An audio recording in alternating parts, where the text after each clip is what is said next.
al peso de gloria que cayó ayer. Amén, ya hay menos. Porque quiero decirle algo, esto de la presencia de Dios no es para todo el mundo. Porque todo el mundo no soporta ese peso de gloria, ni está dispuesto a soportarlo. Porque como aprendimos ayer, no todo el mundo está dispuesto a vivir a la manera de Dios. Entonces, les cuesta, amén. Y cada quien vive como quiere, ¿cierto? Cada quien decide lo que quiere. Ustedes hoy están aquí y yo asumo que ustedes desean la gloria, la presencia de Dios. Dense un aplauso a ustedes mismos.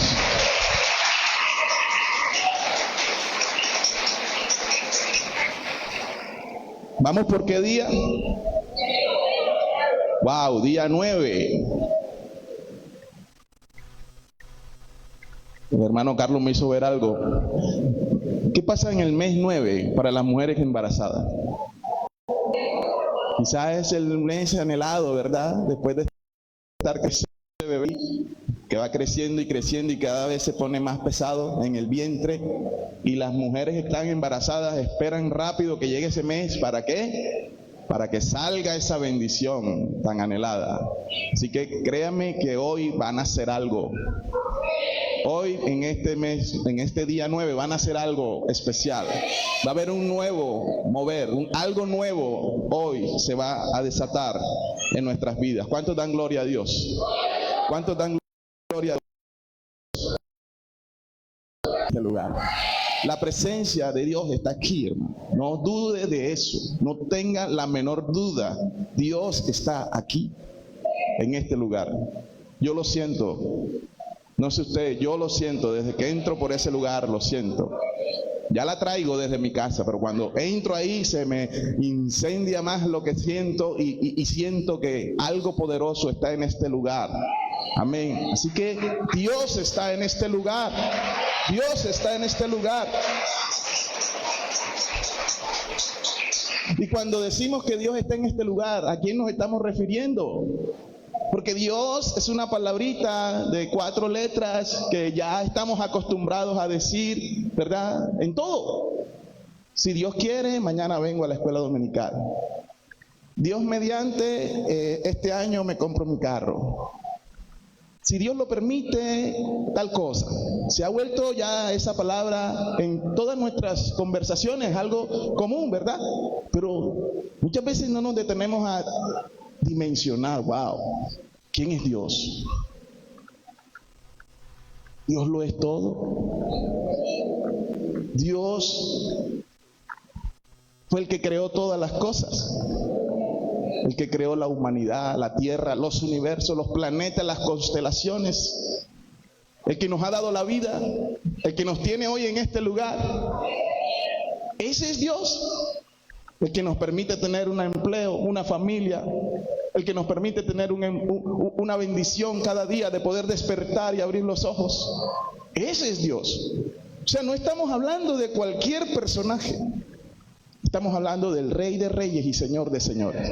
Y usted sabe o usted dimensiona lo que significa eso, que ese del que estamos hablando, del que todo lo puede, el que es el principio y el fin, el alfa y la omega, el Dios que vive por siempre y por los siglos de los siglos, está en este lugar.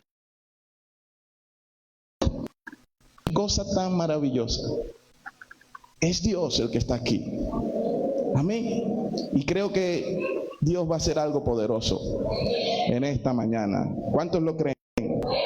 ¿Cuántos lo creen? Trayendo el arca de Jehová.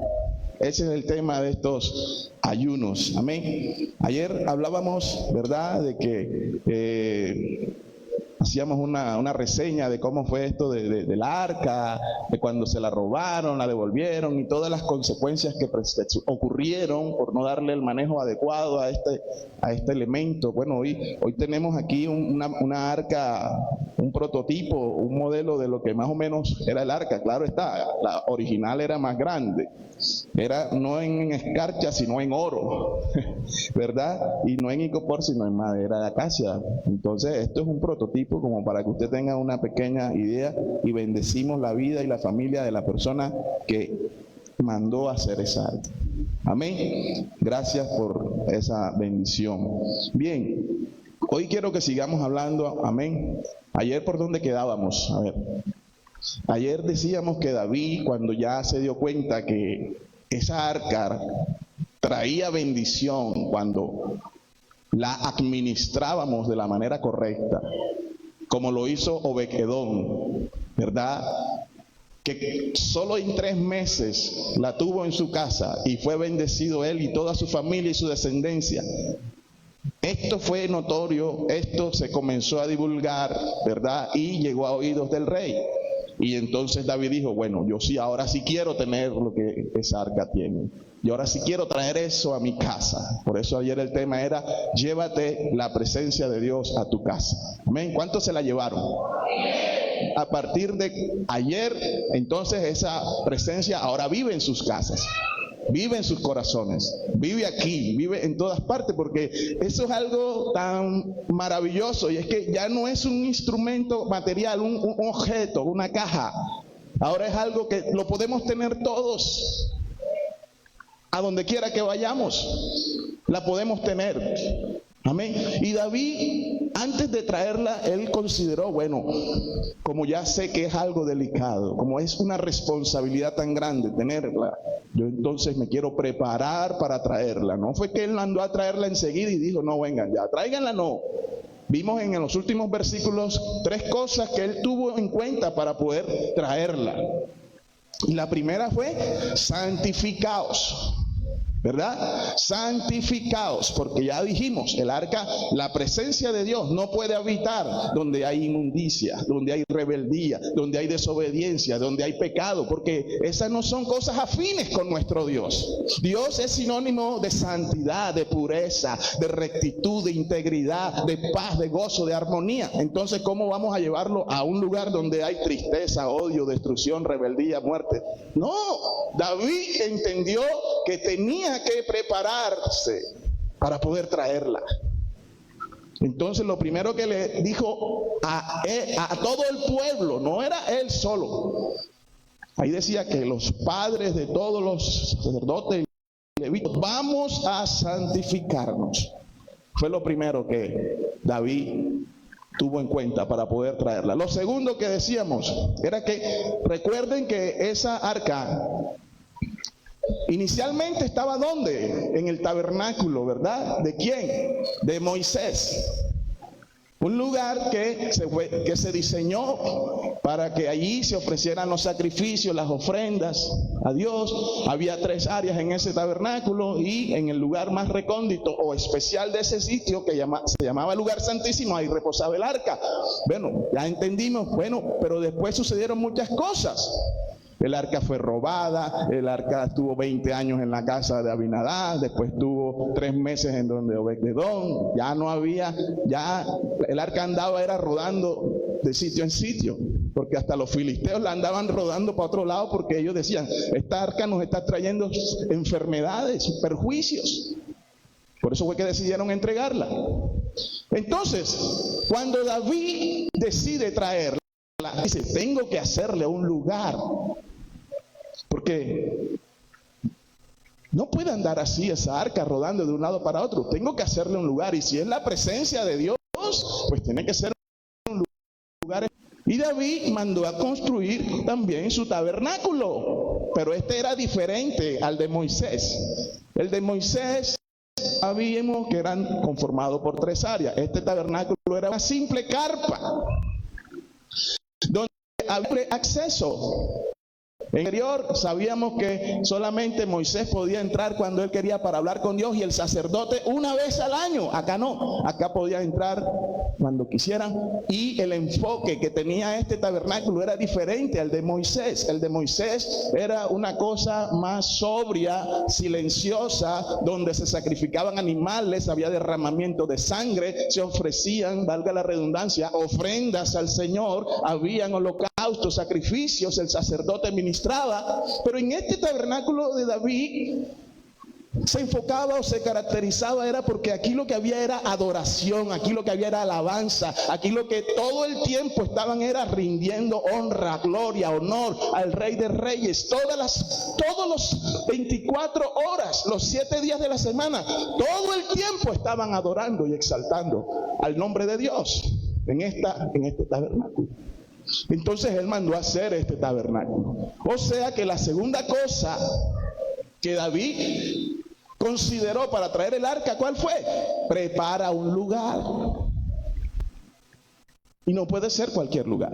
Por eso decíamos, tú tienes que tener un lugar para la presencia de Dios en tu casa, en tu vida, en tu tiempo.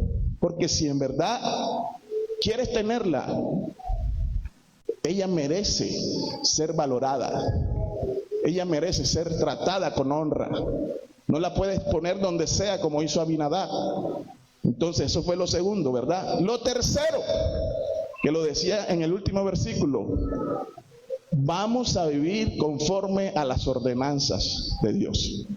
Porque el pueblo estaba viviendo como querían, cada quien hacía lo que quería, a su manera, pero Dios había demandado que no era a la manera como nosotros queremos, es a la manera como Él quiere. Amén. Por eso muchos no están dispuestos a llevar esa presencia, porque no están dispuestos a sacrificar algunas cosillas, como ahorita que vienen los carnavales, como que de vez en cuando se van para su discotequita y se toman sus traguitos. O como que a veces quieren tener, aparte de su relación matrimonial, quieren tener una aventurilla por ahí. O que aquellos que les gusta que les gusta coger las cositas que no son de ellos. Entonces ellos dirán, bueno, yo la verdad tengo que pensarlo antes de traer esa arca a mi casa, porque yo tengo cosas que tendría que dejar para poder traerla. Y si no estás dispuesto, entonces mejor sigue con lo que estás. Y no te expongas a que te ocurra lo que le pasó a Usa, que por querer hacer algo para impedir que se cayera, quedó fulminado en el instante. Amén. ¿Cuántos están aquí? Bien, David entonces trajo el arca al tabernáculo, que ya estaba ubicado en Jerusalén, la llamada ciudad de David. El anterior estaba en una región que se llamaba Gabaón. No se le olvide que ahorita vamos a hablar de eso. Ahora quiero invitarlos a abrir la Biblia en Primera de Reyes, capítulo 8, versículo 10 y 11. Vamos a leer esos dos versículos. Primera de Reyes, capítulo 8, versículo 10 y 11. Hice esa pequeña introducción para empalmar con lo que vamos a hablar hoy. Dice así la palabra del Señor: y cuando los sacerdotes salieron del santuario, la nube llenó la casa de Jehová, y los sacerdotes no pudieron permanecer para ministrar por causa de la nube, porque la gloria de Jehová había llenado la casa de Jehová. Yo quiero agradecerle a mi hermana, que fue la única que se puso de pie delante de la presencia de Dios. Que ahora todos nos pongamos en pie por reverencia a su palabra, y vamos a leerlo nuevamente en voz alta. Perdone que los incomode. A la voz de 3, 1, 2 y 3. Y cuando los sacerdotes salieron del santuario, la nube llenó la casa de Jehová, y los sacerdotes no pudieron permanecer para ministrar por causa de la nube, porque la gloria de Jehová había llenado la casa de Jehová. Puede tomar asiento. Hermanos, este es uno de los pasajes de la Biblia que cuando uno los está leyendo, lo hacen a uno detenerse, ¿verdad? Porque uno dice, ¿cómo es posible, amén, que los sacerdotes no pudieron ministrar si todo en ese lugar era perfecto? Todo en ese lugar estaba dado, todo en ese lugar estaba dispuesto para la ministración. Pero dice la palabra que no pudieron ministrar, no pudieron ministrar. Y uno se empieza a preguntar, bueno, ¿y qué pasó aquí? Entonces, en la Biblia encontramos, si usted estudia la Biblia, varios momentos o escenas en los que no se pudo ministrar por diferentes razones. Mire, una de las situaciones me llevó a pensar de que, por ejemplo, aquella escena donde Moisés recibe las tablas de la ley allá en el monte, donde Dios les da los mandamientos y la ley, amén. Y cuando Moisés viene bajando del monte, quizás viene contento por esa revelación que acaba de recibir y viene con un ánimo o una disposición para que ahora que llegue al pueblo, ahora que yo llegue allá donde está el campamento, voy a comenzar a ministrar lo que acabo de recibir de lo alto, ¿verdad? Y resulta que cuando Moisés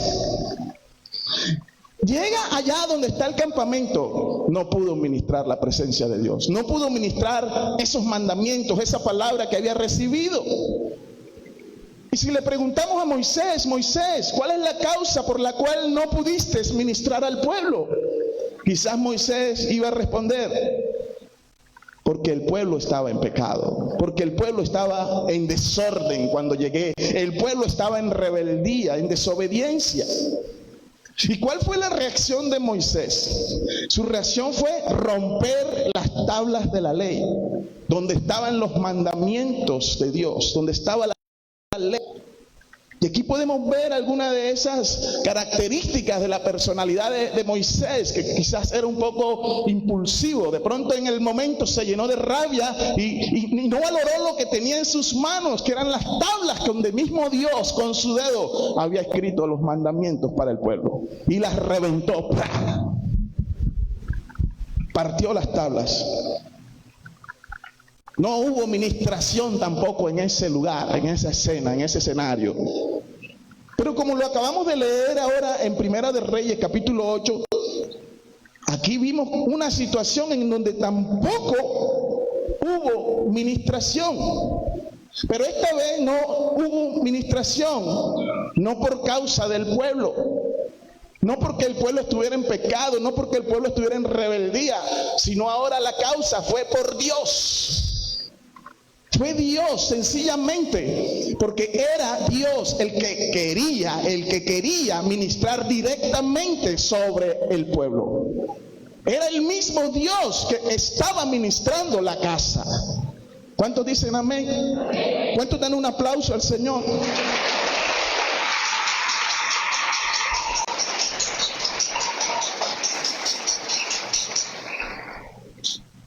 Yo digo, qué hermoso sería que cualquier día, un servicio, un domingo aquí en este lugar, amén, los sacerdotes, el pastor, los músicos, los que ministran en el servicio, amén, qué hermoso sería que nos tuviéramos que quedar todos allá sentados en las sillas porque sea el mismo Dios el que va a ministrar en el servicio. Qué hermoso sería, ¿verdad? Que la nube de Dios sea la que llene este lugar y cada vida de las que están aquí presentes. Porque eso ocurría en la antigüedad, hermanos. Quiero que sepa que eso ocurría. Amén.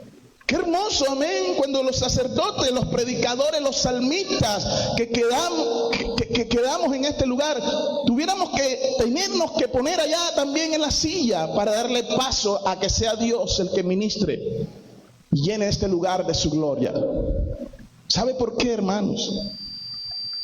Porque esto sería tan hermoso, porque donde Él está, todo es diferente. Porque donde Dios está, todo es transformado. Cuando es su presencia la que ministra, todo es maravilloso. ¿Cuántos dicen amén? Todo fluye. No hay imprevistos, no hay que estar improvisando. Hay sanidad, hay liberación, hay restauración, hay gozo, hay paz, hay armonía. Amén. ¿Cuántos saben esto? Por eso necesitamos de Él. Necesitamos su presencia. ¿Cuántos dicen amén? Pero ¿qué pasa si Él no está? Si Dios no está, entonces todo está muerto. Entonces todo lo que hagamos es en vano. Entonces no tiene sentido venir a este lugar y ponernos a cantar aquí. No tiene sentido llamar estos 15 días ayuno, porque si Él no está, esto no es ayuno, venimos a pasar hambre aquí. Amén. Cuando Él no está, todo entonces es religión, no hay nada. Si Él no está, lo que ministra es apatía. No hay fuego, no hay unción, no hay poder. Amén. Pero cuando Él está, todo es diferente. ¿Cuántos dan un aplauso al Señor?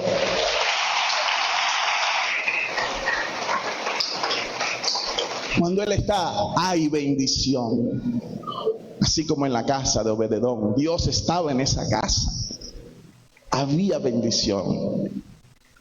Había amor fluyendo allí en esa familia.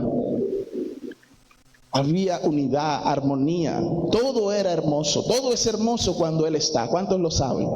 Necesitamos a Dios en nuestros cultos. Necesitamos a Dios en nuestras casas. Necesitamos a Dios en nuestras vidas, en nuestros matrimonios. Necesitamos al Señor entre nosotros, hermanos. Dígaselo al que tiene a su lado. Necesitamos a Dios.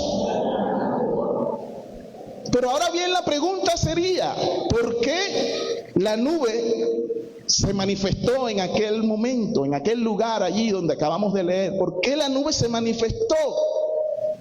¿Sabes? Hay una razón. Porque había adoración. Dígalo conmigo, había adoración. Y quiero enseñarle algo muy importante, hermanos. A Dios le gusta que lo adoren.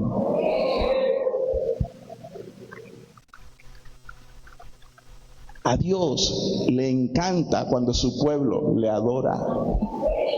Por eso la palabra dice que Él está buscando adoradores.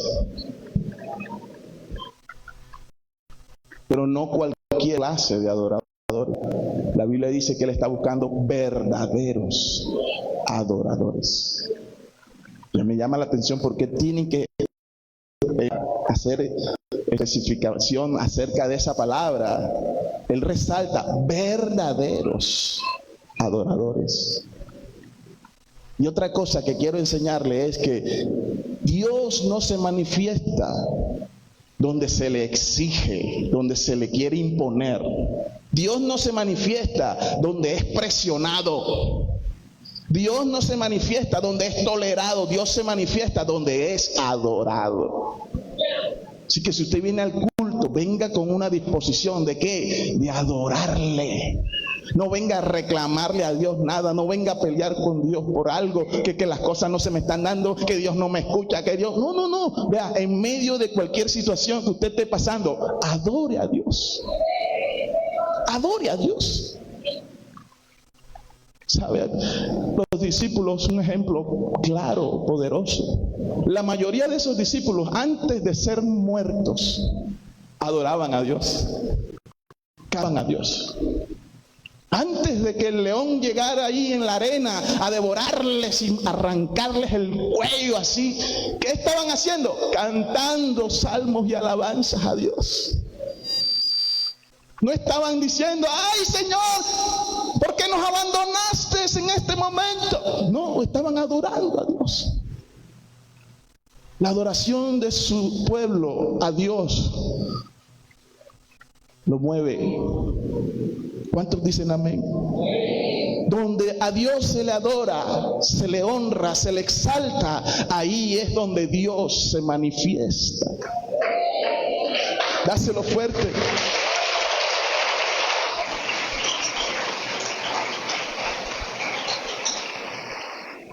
Es por eso, hermano, que la presencia de Dios está en este lugar. Yo no tengo dudas. Yo no tengo dudas. Cuando usted adora a Dios, hoy, ayer, todos estos días, yo sé que Dios está aquí. Ayer me impacté cuando vi una mujer aquí en este lugar danzando para Dios. ¡Wow! ¡Qué manera! No le importaba que la miraran. No le importaba si ella sabía los pases o no, como hacen otras. Ella lo hizo para Dios. Y sé que Dios le agradó su adoración. Nada más de recordarlo, no sé qué me da. Dios está aquí, hermanos. Dios está aquí. Cada lágrima que usted ha derramado allí, cuando usted adora, esas lágrimas no están cayendo al piso. Esas lágrimas están cayendo en la mano de Dios. No se quedan sin recompensa. Pero de acuerdo al versículo 10 que acabamos de leer, dice: y cuando los sacerdotes salieron del santuario, la nube llenó la casa. O sea, ellos tenían que salir de ahí, porque si ellos se quedaban ahí, no iba a haber nada, no iba a haber ministración, no porque estuvieran en pecados, no. Era que Dios quería tomar posesión de ese lugar y apoderarse por completo, Él, llenar la casa totalmente de su gloria. Amén. Miremos más a fondo. ¿Por qué aparece la nube en aquella ocasión? Revisemos un poquito. Siempre me gusta ir al contexto. Vayamos un poquito, hagamos un poquito más de historia. Dice en cierta ocasión que el rey David se levanta por la mañana y le dice al profeta Natán. Eso lo toqué un poquito ayer. Profeta, me siento avergonzado. Se levantó David con un sentimiento de vergüenza y le dice al profeta: me siento triste, me siento avergonzado. Y el profeta le dice: ¿pero por qué? ¿Qué te pasa? Profeta, me siento así porque yo soy un rey exitoso, yo vivo en un palacio muy hermoso y el arca de Jehová, el arca del rey de reyes, está habitando entre unas cortinas, entre una carpa. No me siento bien. Entonces David le dice al profeta Natán lo siguiente: ¿sabes qué, profeta? Le voy a hacer al Señor una casa para que ahí repose su arca. El profeta Natán lo escucha y le dice: si quieres hacer una casa al Señor, me parece que es una buena intención, me parece que es un buen sentimiento y es de Dios. Hágale, le dijo el profeta, hágale esa casa al Señor, porque a la final tú eres el rey de Israel, pero Él es el rey de reyes y Él merece lo mejor. Pero por la noche se le aparece Dios al profeta Natán y le dice: Natán, ¿qué te ha dicho mi siervo David?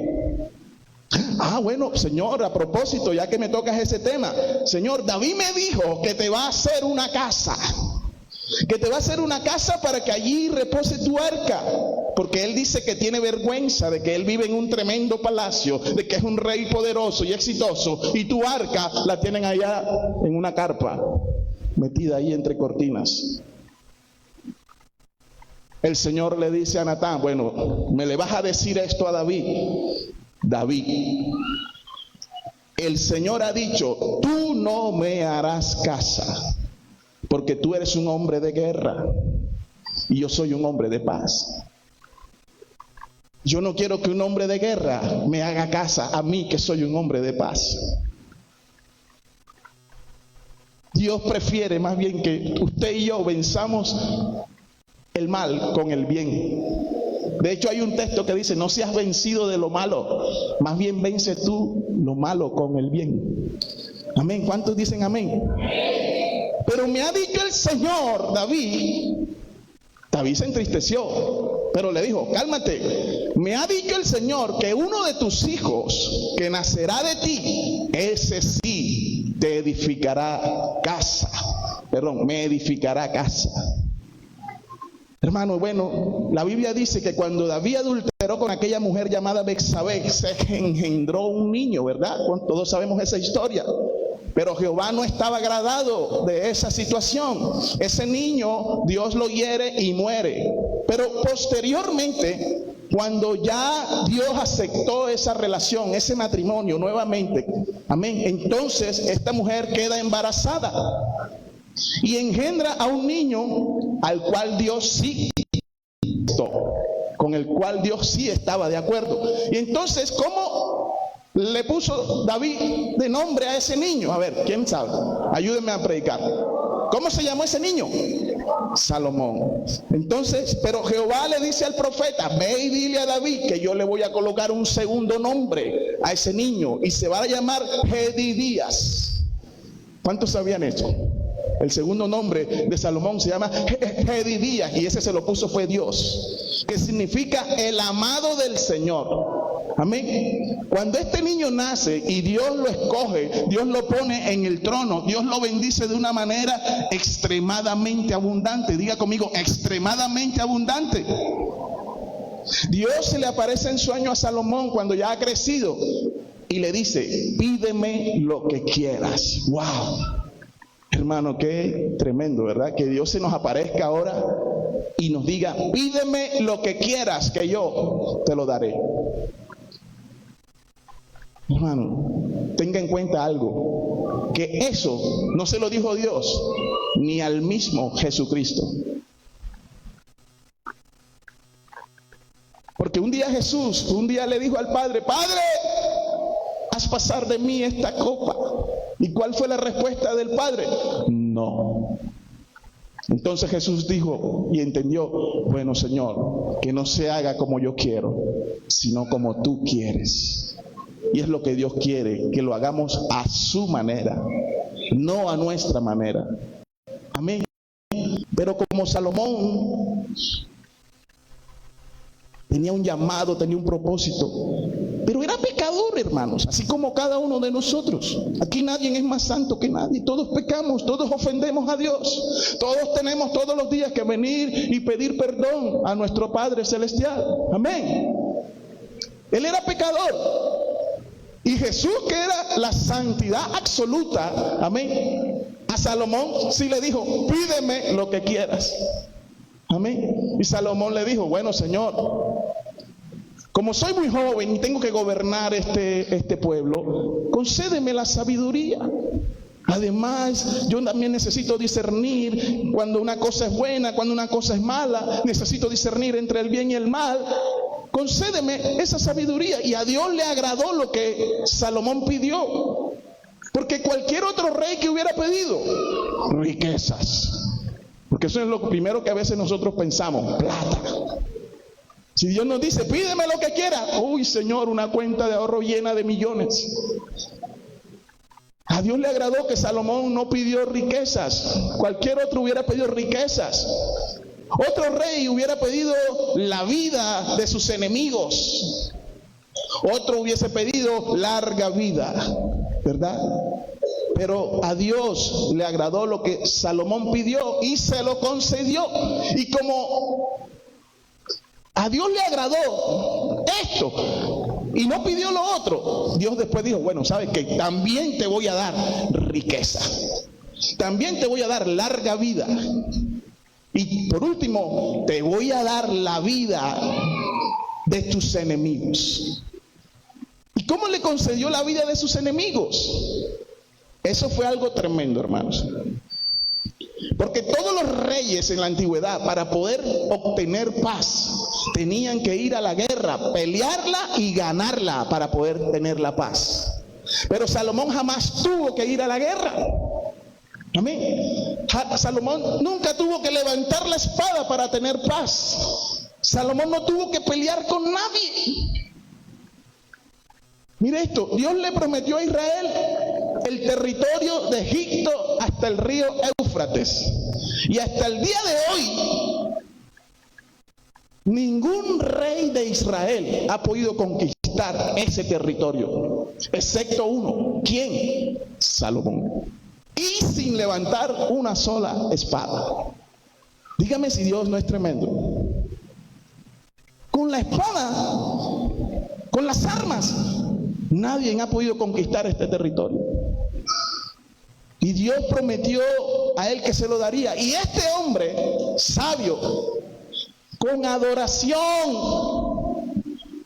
con santidad y con obediencia, conquistó lo que otros nunca han podido. ¿Cuánto dan gloria a Dios? Con adoración, santidad y obediencia, conquistó ese territorio que Dios le prometió. Y no solo eso, ya dije, el Señor lo llenó de riquezas. ¡Wow! Mire, Salomón llegó a tener 40,000 caballos y 12,000 jinetes. ¿Tenía plata el hombre o no? Vea, les cuento algo que vino a mi mente. Hace ya rato, por medio de la empresa donde trabajaba, me tocó ir a la casa de un señor en un sitio que aquí en Barranquilla se llama Caujaral. Lago del Caujaral. No sé si alguno ha escuchado eso aquí. Eso queda afuera de la ciudad. Por allá por donde queda el lago del Cisne. Usted va al lago del Cisne y usted mira las mansiones que están del otro lado. Es esa zona a la que yo me refiero. De hecho, el ministro del Interior hasta hace unos días le hicieron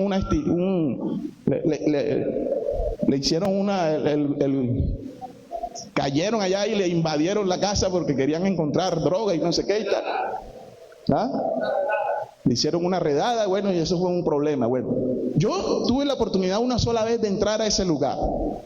Hermano, un allanamiento. Dios no me permite mentir. A la casa donde yo llegué, nada más el parqueadero donde el dueño guardaba sus carros, era como de aquí a la otra iglesia que está allá, a la misionera. Nada más el parqueadero de la casa. ¿Y cuántos carros habían en ese parqueadero? Yo no los conté, pero mal contados habían como, no sé, como 30, 40 carros ahí. Ahí hay hasta helicópteros, sí, es verdad. Y de todas las marcas, que hasta ni yo conocía, todas las marcas que usted quiera, ahí había, en ese parqueadero. ¿Cuántos empleados había en esa casa? No los pude contar, pero yo veía que salía el uno, entraba el otro. Habían como 3 nada más para cuidarle el jardín, nada más para que le cuidaran las flores. Habían como para el aseo de la casa, como 10 personas, porque si el parqueadero nada más era de aquí hasta allá, ¿cómo será la casa? Hermano, qué cosa, qué exuberancia tan exagerada. Yo decía, Dios mío, aquí hay plata. Aquí hay plata. Yo tuve que entrar a esa casa porque íbamos a instalar un sistema de seguridad y me metí hasta la habitación. El apartamento donde yo vivo es del tamaño nada más de la habitación de... ¿Serio? ¿En serio? Y en esa habitación, ¿qué no había? Oro por todos lados. Yo tenía un guardaespaldas al lado. O sea, yo podía recorrer la casa, pero con ese señor al lado, porque de pronto pensaban que yo me iba a coger algo. Ya, yo estaba haciendo mi estudio de seguridad, mi análisis, y yo nada más veía todo. ¡Wow, Dios mío! Le íbamos a poner un sistema de alarmas a esa casa y yo decía, Dios mío, donde esta alarma no funciona y se metan los ladrones aquí, a mí es el primero que me van a volar la cabeza. Tremendo, yo me quedé sorprendido. Aquí hay billete en Barranquilla, hay gente con plata, y uno dice, Dios mío, ¿qué pueden hacer con tanta plata? ¿Para qué compran tantos carros si no pueden andar en todos a la vez? ¿Será que cogen uno cada día del mes? Tremendo. Salomón fue más rico que estas personas. Dios le dio muchas riquezas. Amén. A este hombre llamado Salomón, a quien Dios bendijo en gran manera, a quien Dios le dio la conquista del territorio, a quien Dios le dio sabiduría, le dio grandeza, honor y fama, este hombre le va a hacer una casa al Rey de Reyes y Señor de Señores.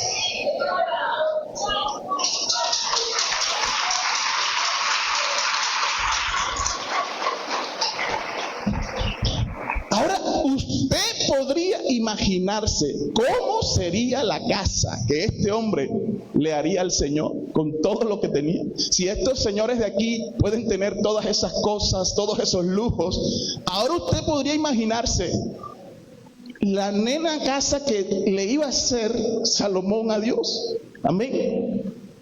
Además me encontré con esto que me llamó mucho la atención.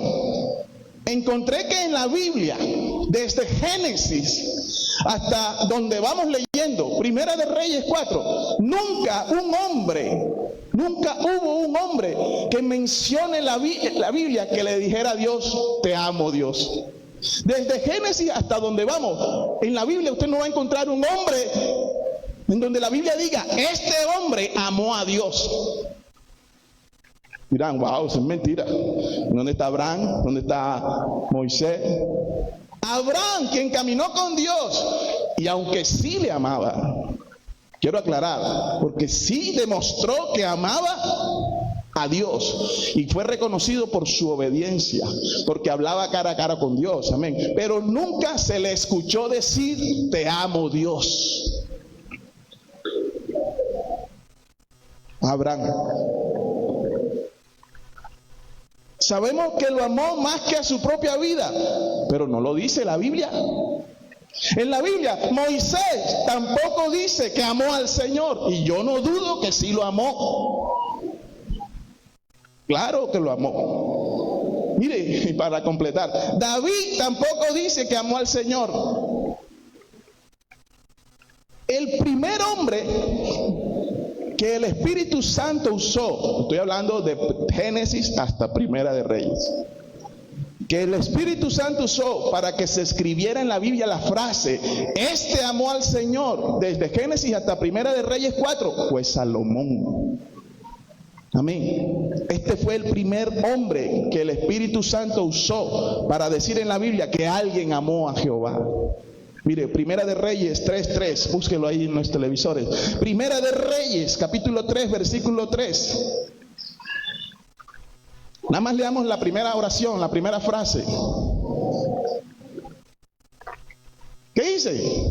Mas Salomón amó a Jehová. Amén. Qué impresionante la vida de este hombre.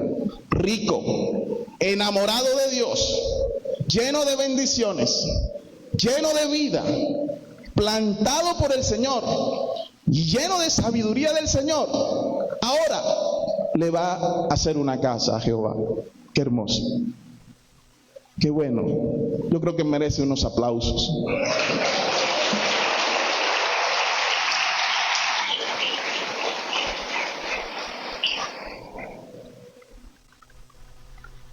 ¿Cómo podría ser esa casa? Imagínense. Amén. Pero bueno, resulta que Dios ya había preparado un tabernáculo a través de Moisés. Acuérdense, ya yo lo dije en la introducción. Ya existía un tabernáculo de Moisés. Y ese tabernáculo ¿está dónde? Estaba en Gabaón. Por eso dije, acuérdense del nombre, no se les olvide. Ese tabernáculo estaba en Gabaón. Pero Salomón tenía pensado hacerle una casa al Señor. ¿En dónde? En Jerusalén, la ciudad de David. Y entonces él tiene que hacer algo, ¿verdad? Cuando todos vamos a construir, cuando vamos a hacer una edificación, ¿qué es lo que él tiene que hacer? Sencillo, colocar los cimientos, levantar las paredes, colocar las puertas, colocar las ventanas. Ya está todo el vaso, todo el edificio. ¿Qué es lo que sigue? Hombre, ir a donde está Gabaón, allá donde está el tabernáculo, y comenzar a traer el mobiliario de lo que ya estaba en ese tabernáculo. ¿Cuántos creen que es así? Y los elementos que usó Moisés en su tabernáculo estaban allá, en Gabaón. Amén. Entonces, lo que tenía que hacer Salomón era llevárselos a donde él iba a construir su nuevo templo. Amén. Que ahora sería una edificación fija, ya no sería un tabernáculo movible que lo andan moviendo para diferentes lugares. Amén. Amén. ¿Cuántos están aquí? O sea que entonces no hace falta que Salomón coloque los querubines, no hace falta que Moisés compre o haga mesas nuevas para los panes. No hace falta, amén, que Moisés diseñe un altar para el holocausto, para los sacrificios, amén. No hace falta que Moisés diseñe un altar para el incienso, amén. Pero yo, leyendo la Biblia, me doy cuenta que Salomón no fue allá a coger nada de lo que había ahí, en ese tabernáculo. Quizás dio esas cosas por viejas y anticuadas y no consideró traerlo. Él quería todo nuevo. Como cuando nos mudamos, amén, y a veces queremos que todo lo que vamos a meter en la nueva casa sea nuevo, ¿verdad? Así pensó Salomón. Salomón todo lo hizo nuevo y mejor que Moisés. Los querubines de Moisés, mire, así como estaban ahí, los querubines de Moisés estaban así, uno frente al otro. Los querubines de Salomón estaban así. Ya, él comenzó a hacer modificaciones, amén. Además, Moisés hizo una fuente allá en el tabernáculo de Moisés para lavarse y eso. Salomón hizo 10 fuentes. 10 fuentes, amén. Y una de ellas se llamaba la fuente de bronce. Debajo de esa fuente habían 12 bueyes representando las 12 tribus de Israel, donde los sacerdotes tenían que lavarse las manos y los pies antes de ir a ministrar. Mire la diferencia. El tabernáculo de Moisés era de 40 metros de largo por 20 de ancho. Más o menos dimensiones. 40 de largo por 20 de ancho. El tabernáculo de Salomón era de 40 metros de ancho por 100 metros de largo. Más o menos la cancha del Estadio Metropolitano. Más o menos. De ancho tiene más la cancha, obviamente. Pero de largo creo que tiene 100 metros. O sea, mire lo grande que era el tabernáculo que estaba haciendo Salomón. Hermanos, en el tabernáculo de Moisés no había adoración, recuerde. Yo expliqué ahorita que no había adoración, todo era silencio. En cambio, en el tabernáculo de Salomón, Salomón contrató 4,000 levitas y 248 cantores, salmistas, para que se turnaran de día y de noche, para que siempre hubiese una adoración espontánea del pueblo. Qué tremendo. Por eso ahí no se paraba nunca. Ahí la adoración nunca se paraba. Si usted ese día se le daba por llegar allá a la 1 de la mañana, usted podía entrar. ¿Y qué iba a encontrar? Había gente adorando, alabando a Dios. Si usted iba a las 2 de la mañana, ¿qué iba a encontrar? Gente alabando y adorando a Dios. Si usted iba a las 7 de la mañana, ¿qué iba a encontrar? Gente alabando y adorando a Dios. Si usted iba a las 2 de la tarde, ¿qué iba a encontrar? Gente alabando y adorando a Dios. Si usted iba el 31 de diciembre, ahí había gente adorando a Dios. Y después de los pitos había gente adorando a Dios todo el tiempo. Amén. Había alabanza, había adoración. ¿Cuánto dan gloria a Dios? Pero nosotros aquí en 20 minutos de adoración ya estamos cansados. Ya queremos sentarnos otra vez porque ya canté un ratico. Ya ahorita algunos ya empiezan a irse porque ya esto está fastidioso. Allá no se paraba, hermanos. Dice el libro de Isaías que el profeta vio a serafines que volaban por encima de Dios y que de día y de noche decían: Santo, Santo, Santo, el Señor, su gloria llena toda la casa. Santo, Santo, Santo es el Señor. ¿Cuántos dan gloria a Dios? ¿Cuántos pueden decir Santo es el Señor?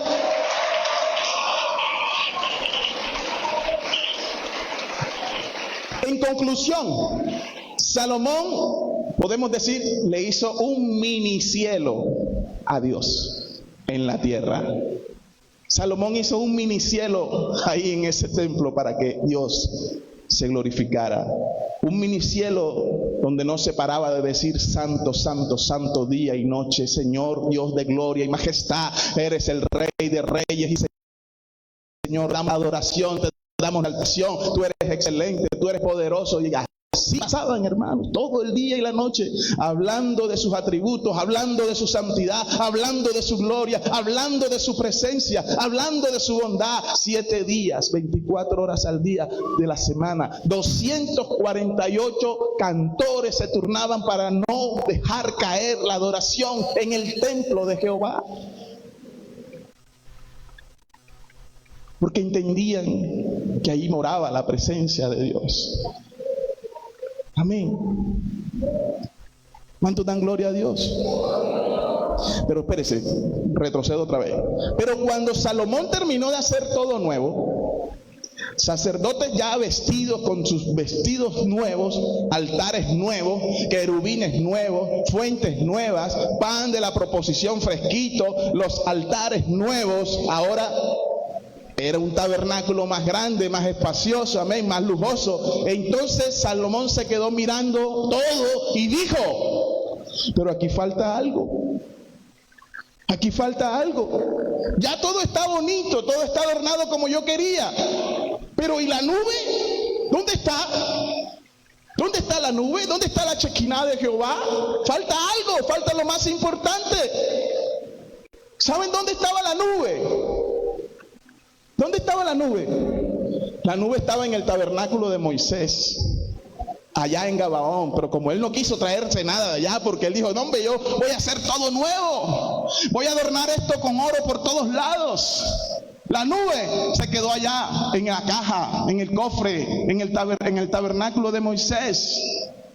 Recuerden que la presencia de Dios estaba representada, era en esa caja, y él no la llevó. Entonces, hermano, esto está adornado, pero falta la nube, falta la vida. Amén, le falta la presencia de Dios, falta lo más importante. Salomón decía: le he hecho querubines nuevos, le he hecho todo nuevo, oro por todos lados, pero hay algo que se me quedó, y está en el tabernáculo de Moisés. Salomón llamó a los levitas: vengan todos. Imagínense, se me quedó la presencia de Dios allá en Gabaón. Prepárense para que vayan a buscar esa vieja arca y tráiganmela aquí. Efectivamente, porque hasta que esa arca no entre en el templo, esto podrá estar muy bonito, podrá estar adornado, podemos tener los mejores instrumentos, podemos tener el mejor sonido, podemos tener la mejor alfombra, podemos tener el mejor aire acondicionado, podemos tener allá afuera el mejor jardín, podemos tener aquí todo el escenario y la indumentaria más hermosa y costosa que pueda haber, pero todavía falta lo más importante. Faltaba la presencia de Dios. ¿Cuántos dan gloria a Dios? Dice la Biblia que los levitas fueron a Gabaón y tomaron el arca, y cuando el arca entró en el templo, dice la Biblia, entonces apareció la nube. Apareció la nube de Jehová y la gloria llenó toda la casa. ¿Cuántos alaban al Señor? Ahora sí entiende por qué en Primera de Reyes 4:8 dice: y los sacerdotes no pudieron ministrar. ¿Qué iban a ministrar, hermano? Si estaban todos bajo la gloria de Dios, estaban siendo ministrados por el poder de Dios que había llenado toda la casa. ¡Qué hermoso! ¡Qué hermoso! ¿Sabes algo, iglesia? Los adornos son importantes, pero la presencia de Dios es imprescindible. Yo he visto ministerios adornados hasta decir no más, pero sin presencia. Yo he visto iglesias adornadas con los mejores mobiliarios y equipos y todo, pero sin presencia. Amén. Los adornos son bonitos y son importantes, pero la vida es imprescindible.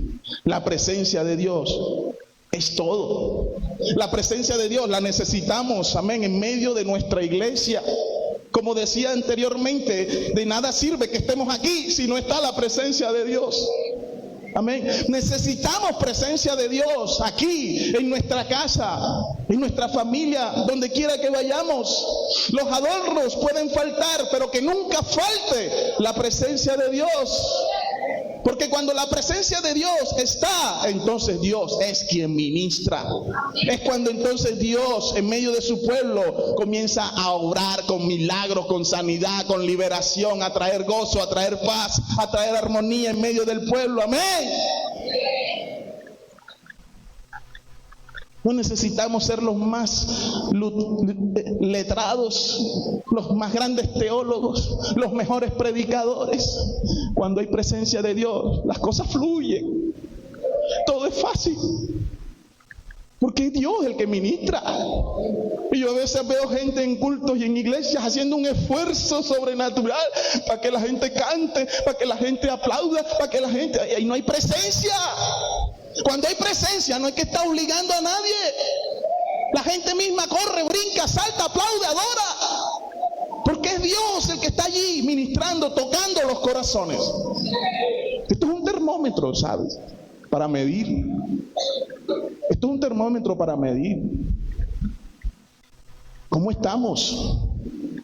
Porque donde está el Espíritu de Dios hay libertad, hay gozo, hay sanidad, hay salvación, hay todo. Pero si vemos que las cosas esas cosas no están, hay que pararle bola. Porque entonces algo está pasando. Parece que no hay presencia. Cuando en la casa todo está de mal en peor, todo va capa caída, ojo, hay que revisar qué está pasando. Porque si ya usted la llevó a su casa, las cosas tienen que fluir. No quiere decir que no van a haber pruebas, dificultades, adversidades, sí. Pero la presencia de Dios va a estar allí ayudándote a solventar, a solucionar, a echar para adelante. Amén. Saben, hoy en día hay mucho pueblo buscando adornos.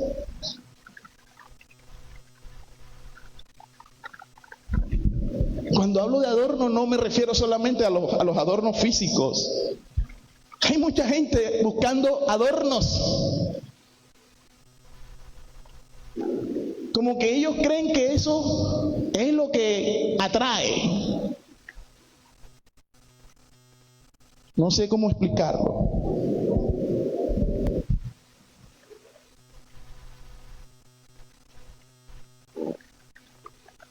Nos inventamos cosas, copiamos lo que vemos en otros lados, traemos lo que tienen de allá para acá, porque allá hubo un mover especial. Allá donde el ministro tal, allá es una gloria tremenda que se derrama y es verdad. Entonces, todo lo que hicieron allá, lo traemos para acá, para que pase lo mismo. Hasta las mismas canciones que cantaron allá, ellas ya cantaron esta. Bueno, mira todo lo que pasó, Dios se glorificó, vamos a traerlas para acá. Y las cantan acá y no pasa nada. Y allá hicieron un congreso de no sé qué cosa y no sé qué cosa. Hércules, fue tremendo. Vamos a hacerlo acá. Lo hacemos acá, no pasa nada.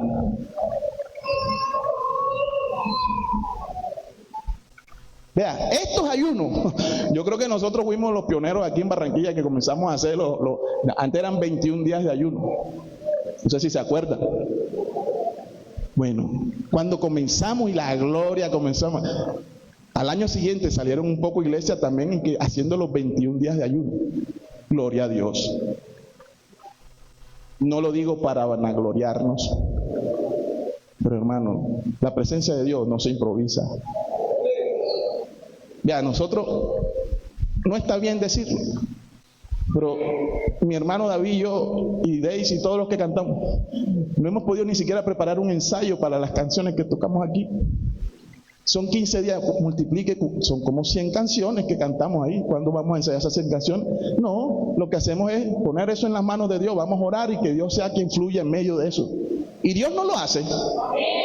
En otras partes duran 15 días preparando, montando el escenario, las canciones, los arreglos, No pasa nada.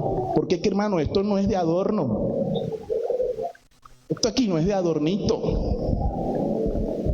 colocamos reflectores luminosos por todos lados, discoteca cristiana, ¡wow!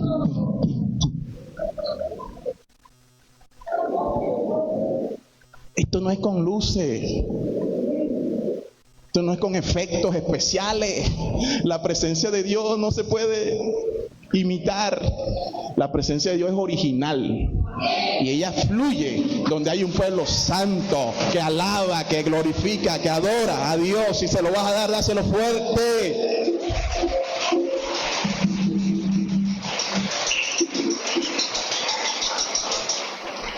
Y es lamentable porque hoy, en estos tiempos más difíciles que estamos viviendo, se necesitan iglesias llenas de la presencia de Dios. Se necesitan ministros llenos de la presencia de Dios. Se necesitan salmistas, cantores llenos de la presencia de Dios. Se necesitan músicos, adoradores llenos de la presencia de Dios. Gente que tenga unción, que tenga presencia. Gente que sirva en la iglesia. Vea, hasta para pararse en la puerta de ahí. Le damos gracias a Dios por los servidores que tenemos, porque ellos tienen la presencia de Dios. Pero hay lugares en donde ni el ujier que se para en la puerta tiene la unción ni la presencia de Dios.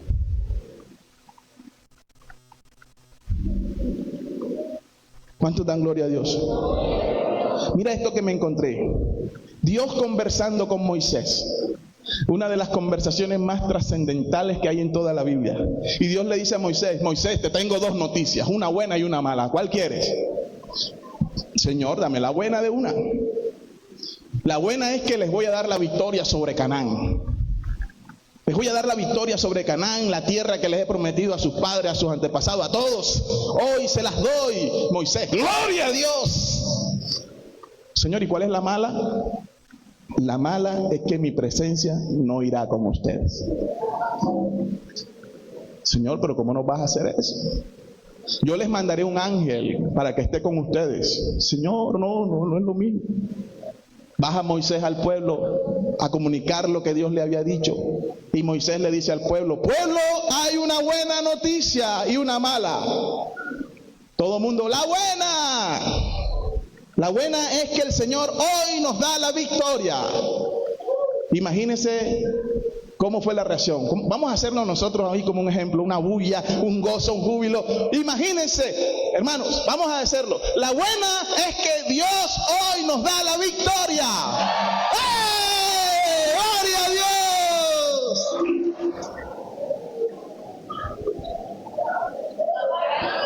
Dios! Eso le dijo Dios al pueblo. Hermanos, ahora vamos a hacer un ejercicio. Imaginemos que nos podemos trasladar allá, a ese momento. Todos nosotros vamos, caímos allá. Ya, amén. Entonces, Jason se mete en una de las tribus, todo el mundo celebrando. ¡Ah, chévere! Dios nos dio la victoria, Dios nos dio la victoria. Y Moisés llama a todo el mundo y le dice: oiga, pero no les he dado la mala. No les he dado la mala noticia. ¿Cuál es? Es que Dios no va a ir con nosotros. ¿Cómo?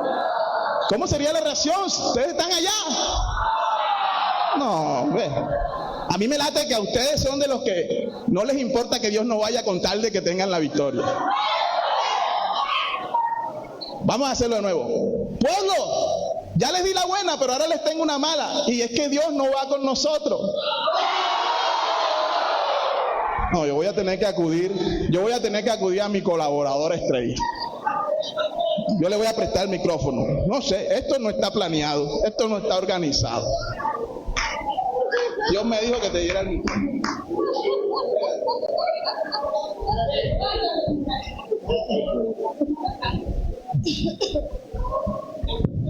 Pueblo, la mala es que Dios no va a ir con nosotros. ¡No! Señor, no. Sin ti no quiero ir a ningún lado, por favor. Yo no voy, no quiero ir, yo me quedo aquí.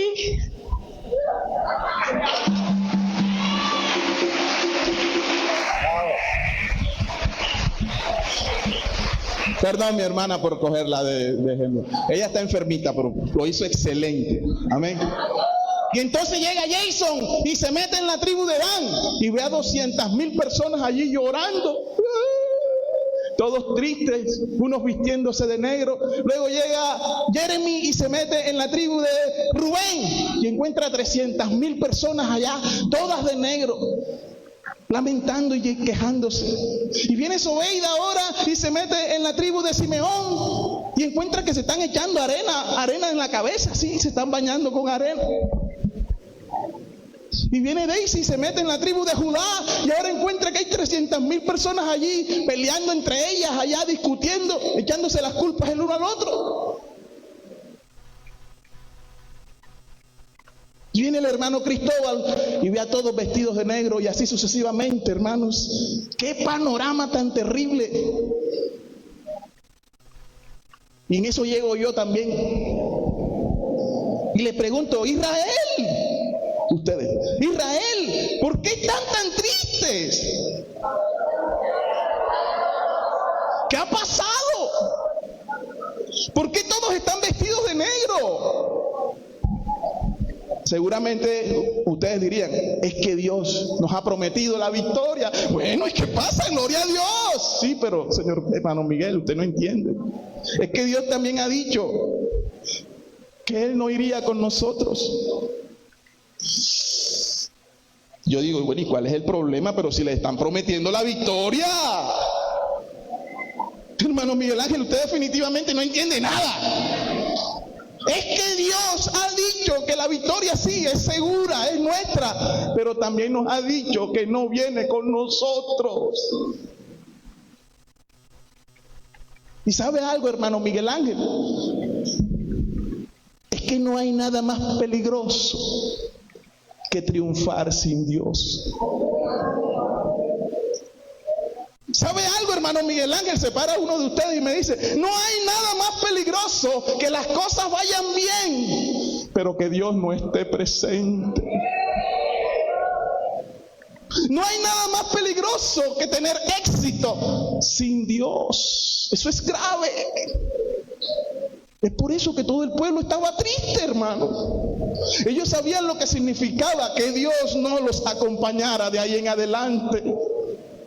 Y por eso algunos llegaban a la conclusión, ¿sabes, Moisés? Preferimos un fracaso al lado de Dios que la victoria sin Él.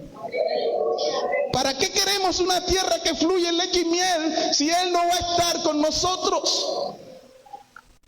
Estamos viviendo tiempos, hermanos, donde hay gente que prefiere que todo vaya bien en sus casas, en su familia, en su economía, en sus negocios, sin importar que Dios no esté presente. De hecho, hay mucha gente que ha venido a estos ayunos a buscar un milagro, pero no al que hace el milagro. Se quieren llevar el milagro para su casa, pero no se quieren llevar al que lo hace. ¿Cuántos dicen? ¿Cuántos son de los que dicen que se levante lo que se levante, que venga lo que venga, pero que Dios nunca se aparte de mi lado?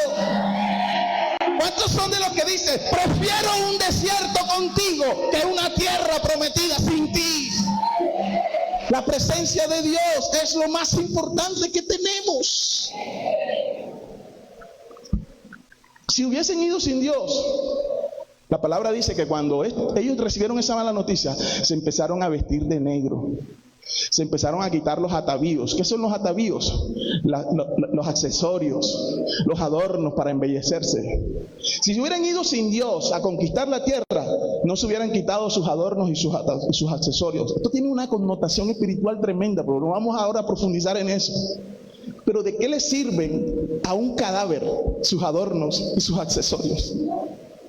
¿De qué le sirven al que está metido en el cajón que lo vistan lo más bonito posible y le pongan todo de oro y todo? De nada le sirve, ya está muerto. Así ellos consideraban esa situación. Querido hermano, querido amigo, adórnate como quieras, pero que no falte la presencia de Dios en tu vida.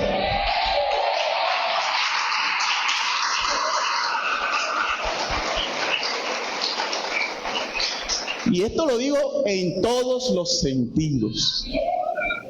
Vístete como tú quieras. Ya yo no me pongo a pelear y que tiene la faldita por aquí y se monta en el altar, de que sube con el pantalón súper apretado. Vístete como tú quieras, pero que no te falte la presencia de Dios.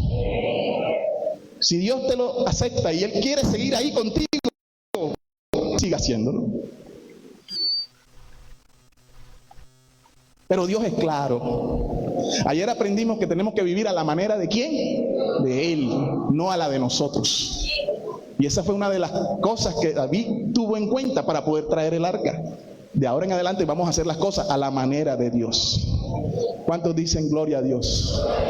Los adornos son bonitos y a veces necesarios, pero la presencia de Dios es imprescindible entre nosotros. La necesitamos en nuestras casas, en nuestras vidas. La necesitamos en nuestro llamado, en nuestro propio ministerio.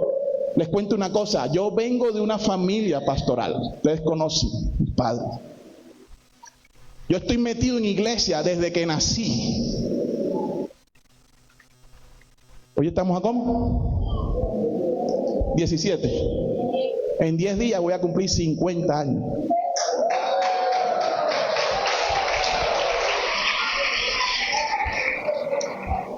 $50 años desde que nací, metido en iglesia.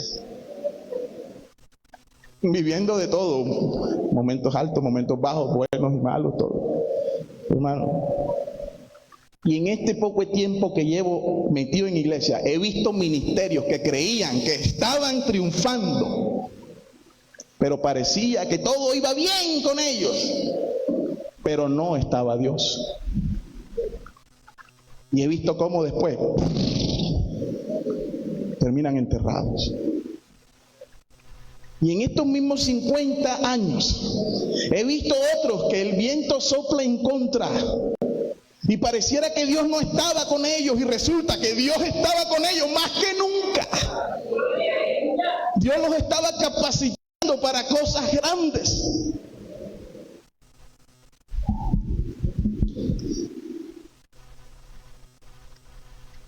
Ay, está viniendo algo en mi mente.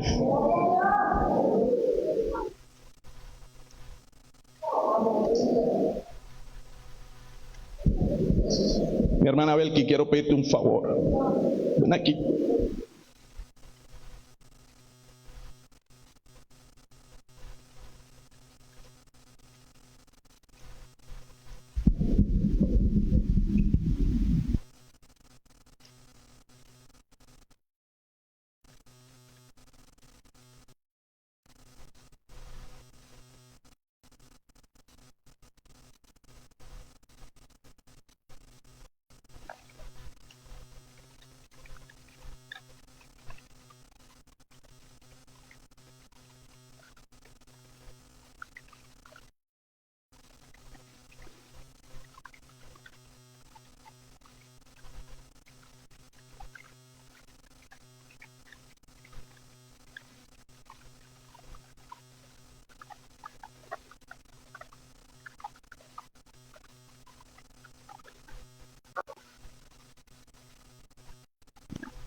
Muchos están atravesando momentos duros, difíciles, pruebas tremendas.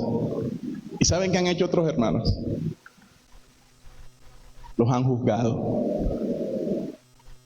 Hasta se han atrevido a decir, como que Dios no está con esa gente, porque las cosas no están saliendo bien.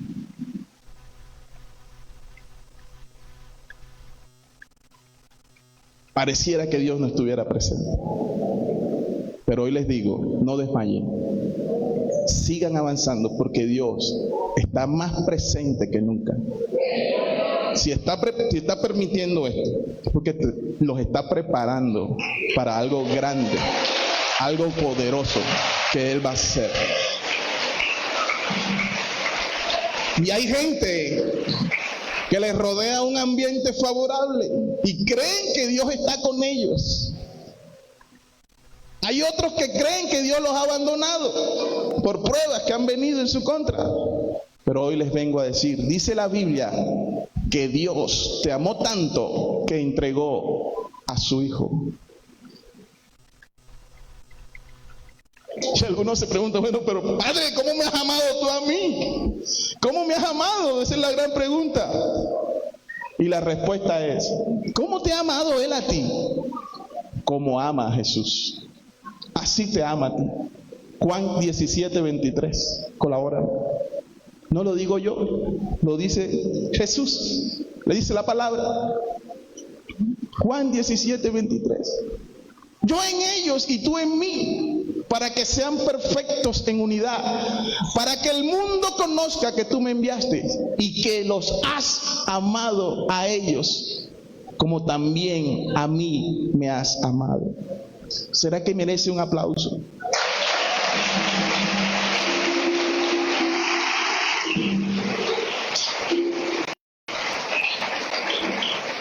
¿Alguna vez se te ha ocurrido pensar que Dios te ha dejado de amar? En medio de esos momentos, cuando vengan esas preguntas o interrogantes a tu vida, también pregúntate, ¿será que Dios algún día ha dejado de amar a Jesús? Porque la Biblia es clara, hermano. ¿Cierto que no? Dios nunca ha dejado ni dejará de amar a su Hijo. Pues entonces, ¿por qué en algún momento tú has creído que Dios sí te ha dejado de amar a ti? Si Él te ama exactamente como ama a Jesús. Quizás me dirás que han venido pruebas, hermano Miguel Ángel, usted no sabe todo lo que me ha tocado vivir, pero hoy vengo a decirte, Dios te ama a pesar de lo que te ha tocado o te esté tocando vivir. Dios ama a Jesús y te ama a ti. Ahora, eso no quiere decir que no van a venir adversidades. Dios ama a Jesús y Jesús terminó crucificado en una cruz. Entonces, también nosotros podemos tener pruebas de adversidades. Hermano, ya para cerrar, hasta que el arca no entró en la casa, la nube no apareció. Yo quiero invitar a los ministros de la alabanza que me ayuden. Colóquese en pie. Hasta que el arca no entró, estaba todo adornado, pero no había vida, no había presencia. Los adornos son bonitos, son importantes, pero si no está la presencia de Dios, no hay nada. Salomón lo entendió muy bien, hermanos. La presencia de Dios lo es todo. ¿De qué nos sirve tenerlo todo en esta tierra y no tenerlo a Él?